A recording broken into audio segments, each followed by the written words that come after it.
নমস্কাৰ DN news প্লাছৰ সমূহ দৰ্শকক মই ধীৰাজ ডেকাই স্বাগতম জনাইছোঁ কথাৰ চন্দ্ৰ শীৰ্ষক মোৰ অনুষ্ঠানটি আৰম্ভ কৰিবলৈ ওলাইছোঁ মোৰ অনুষ্ঠানত আমন্ত্ৰণ কৰি আনিছোঁ অসমৰ এগৰাকী জনপ্ৰিয় কণ্ঠশিল্পী ববিতা শৰ্মা ববিতা স্বাগতম জনাইছোঁ ধন্যবাদ ধীৰাজ বিশেষ অনুষ্ঠানৰ জৰিয়তে ধন্যবাদ বহু কথা আছে সাংগীতিক যাত্ৰাৰ বিষয়ে বহু কথা পাতিব লগা আছে আপোনাৰ বৰ্ণিল সাংগীতিক যাত্ৰাৰ বিষয়ে বহু কথা পাতিব লগা আছে কিন্তু আৰম্ভণিতে এটি গীত শুনিব খুজিছোঁ নিশ্চয় যিটো গীতেৰে সদায় মোৰ প্ৰথম পৰিচয় বুলি কোৱা হয় সেই গীতেই অকণমান গাই দিছোঁ কাৰণ সেইটো গীতেৰেহে মানুহে বেছিকৈ জনা হৈছিলে এতিয়াও বিচাৰে ৰাইজে সেই গীতকে এফাকি গাইছোঁ হিয়ামন এলবামৰ গীতটি বঙাহাৰে দিও মোৰ সোণৰ ফুলেং তুমি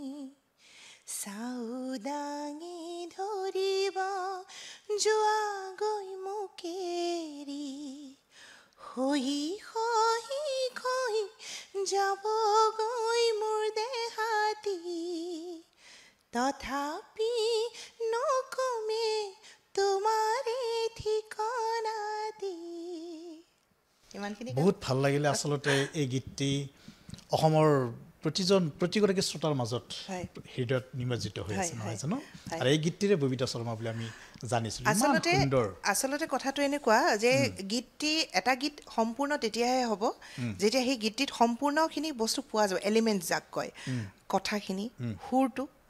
ভইচটো কণ্ঠটো যোনে গাব উইথ মিউজিক